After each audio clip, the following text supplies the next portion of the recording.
10వ తరగతి విద్యార్థులు ప్రిన్సిపల్ వీళ్ళ గురించి మనం ఏం చెప్పగలం?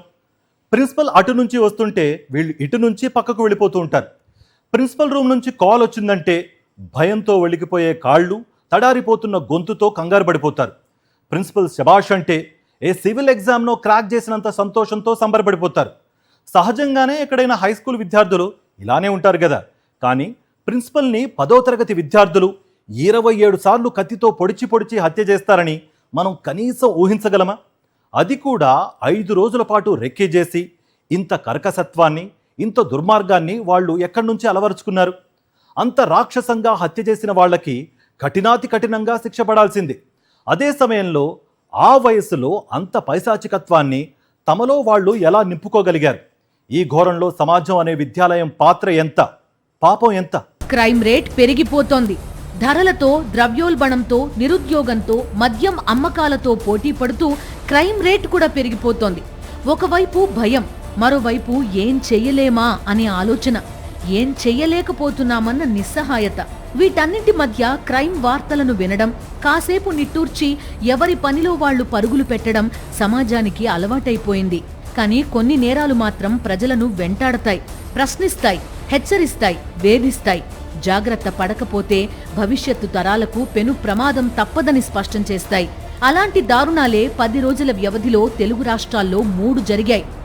ప్రిన్సిపల్ని కత్తితో 27 సార్లు పొడిచి చంపిన 10వ తరగతి విద్యార్థులు, టీచర్ భయంతో మరణించిన యూకేజీ విద్యార్థి, తప్పతాగి యువ డాక్టర్ నిండు ప్రాణాలు తీసేసిన తాగుబోతులు.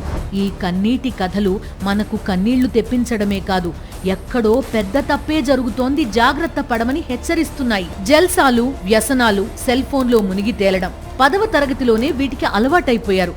ఇది గమనించిన ప్రిన్సిపల్ తల్లిదండ్రుల సమక్షంలో గట్టిగా మందలించారు. మామూలుగా అయితే ఆ వయసు పిల్లలు ఏం చేస్తారు? బుద్ధిగా చదువుకుంటారు, లేకపోతే కనీసం చదువుకుంటున్నట్టు నటిస్తారు.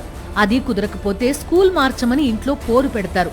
కానీ వీళ్లు మాత్రం ఇవేం చేయలేదు. ప్రిన్సిపల్ మీద పగ పెంచుకున్నారు. 1 రోజు కాదు, 2 రోజులు కాదు, 5 రోజుల పాటు రెక్కీ నిర్వహించి ప్రిన్సిపల్ రూపారెడ్డి ప్రాణాలు తీశారు. నల్గొండ జిల్లా కొండమల్లేపల్లిలోని నాగార్జున గ్రామర్ కాన్సెప్ట్ స్కూల్ ని నిర్వహిస్తున్నారు ప్రిన్సిపల్ రూపారెడ్డి. కొండమల్లేపల్లి మండలం ఫుల్సింగ్ తండా, పిల్యా తండాలకు చెందిన ఇద్దరు ఇదే స్కూల్లో 10th క్లాస్ చదువుతున్నారు. రూపారెడ్డి స్కూల్లో చదువుతూ స్కూల్కి చెందిన హాస్టల్లోనే ఉంటున్నారు. వీరు వ్యసనాలకు అలవాటు పడ్డారని గమనించిన రూపారెడ్డి తల్లిదండ్రులను పిలిపించి విద్యార్థులను గట్టిగా మందలించారు. అంతే, ప్రిన్సిపల్ ప్రాణాలు తీసేయాలని ఆ ఇద్దరు విద్యార్థులు నిర్ణయించుకున్నారు. ఈ నెల 11వ తేదీ సాయంత్రం స్కూల్ నుంచి రూపారెడ్డి ఇంటికి వెళ్లారు. ఆమె ఒంటరిగా ఉన్నట్టు గుర్తించిన విద్యార్థులు తమ పథకాన్ని అమలు చేశారు. కొండమల్లేపల్లిలో కత్తి, గ్లౌజులు కొన్నారు. పిల్యాతండా విద్యార్థి ఇంటి సమీపంలో కాపలా ఉండగా మరో విద్యార్థి వంటగది నుంచి ఇంట్లోకి వెళ్లాడు. విద్యార్థిని రూపారెడ్డి గుర్తించారు. వాళ్లు ఇంత దారుణానికి ఒడిగడతారని ఆమె గ్రహించేలోపే వెంట తెచ్చుకున్న కత్తితో 27 సార్లు పొడిచి హత్య చేశాడు ఆ విద్యార్థి. తర్వాత బెడ్రూంలో ఉన్న 2,50,000 రూపాయలు తీసుకుని స్నేహితుడితో కలిసి వెళ్లిపోయాడు. తక్కువ సమయంలో ఎక్కువ డబ్బులు ఎలా సంపాదించాలి, హత్య ఎలా చేయాలి, చేసిన తర్వాత ఎలా తప్పించుకోవాలి అన్న విషయాలను నిందితులు సామాజిక మాధ్యమాల్లో ఎక్కువగా శోధించినట్టు పోలీసులు గుర్తించారు. గ్లౌజులు అమ్మే దుకాణ యజమానిని సైతం పోలీసులు విచారించారు. సిగరెట్లు, మద్యం తాగడమే కాకుండా ఖరీదైన బైక్ కొని జల్సాలు చేస్తూ బతకాలనే ఉద్దేశం వారిలో ఎక్కువగా ఉన్నట్టు విచారణలో తేలింది. లాస్ట్ వీళ్ళ చిన్నమ్మతో రూపారెడ్డి గారు మాట్లాడడం జరుగుతుంది. ఆ టైంలో కరెక్ట్ ఫోన్ స్విచ్ ఆఫ్ అయ్యే ముందు బాబు అనే ఒక పదం వాడడం జరుగుతుంది.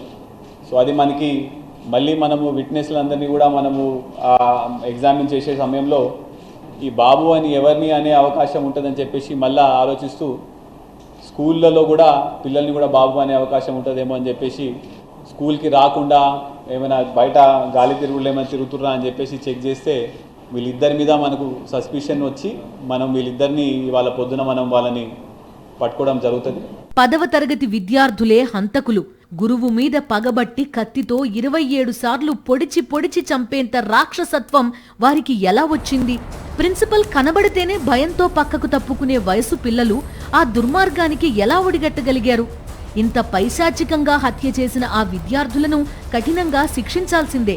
కానీ అంత చిన్న వయసులో అంత క్రూరత్వాన్ని వారిలో కాస్తగా పెంచిందెవరు? పాఠశాలలు విద్యార్థులను తీర్చిదిద్దుతాయి. నిజమే, కానీ పాఠశాల అంటే రోజు 8 గంటల పాటు వెళ్లే స్కూల్ మాత్రమే కాదు. ఈ ప్రపంచాన్ని పెద్ద పాఠశాల అంటారు. స్నేహాలు, పరిచయాలు, చుట్టూ ఉన్న వాతావరణం అన్నింటి ప్రభావం వ్యక్తుల మీద ఉంటుంది. అందులోనూ టీనేజర్స్ మీద మరింత ప్రభావం ఉంటుంది. 10వ తరగతిలోనే మద్యం తాగడం, ఖరీదైన బైక్స్, జల్సాల కోసం ఏకంగా హత్యే చేశారంటే, అంతగా రాక్షసత్వాన్ని అణువణువున నింపుకున్నారంటే అందుకు ప్రేరేపించింది వాళ్ల స్నేహాలు, సోషల్ మీడియానే. మైనారిటీనే తీరలేదని చట్టాలు అంటుంటే, మనిషి తత్వాన్ని వీడి రాక్షసత్వాన్ని అణువణువున నింపుకునేంత స్థాయికి ఆ ఇద్దరు విద్యార్థులు చేరుకున్నారు. ఇంటర్నేషనల్ స్కూల్స్ లో విద్యార్థులు డ్రగ్స్ కి అలవాటవుతున్నారు. ఇంటర్లోనే మద్యం అలవాటు చేసుకుంటున్న యువత సంఖ్య విపరీతంగా పెరుగుతోందని ఈ మధ్య కాలంలో అనేక విశ్లేషణలు, సర్వేలు మనల్ని హెచ్చరిస్తూనే ఉన్నాయి.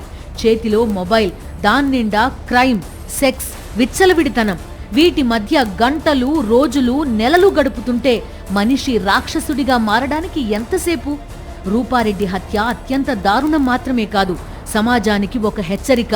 స్కూల్ అంటే తరగతి గదులు మాత్రమే కాదు, పిల్లలు ఎవరితో స్నేహాలు చేస్తున్నారు, బయట ఎవరితో తిరుగుతున్నారు, సోషల్ మీడియాలో ఎలాంటి కంటెంట్ చూస్తున్నారు అన్న దానిపై ప్రత్యేక దృష్టి పెట్టకపోతే వాళ్ల చదువులు డిస్టర్బ్ కావడం మాత్రమే కాదు, ఎవరు ఊహించని రీతిలో వాళ్లలో నేర ప్రవృత్తి కాస్తగా పెరిగే ప్రమాదం ఉంది.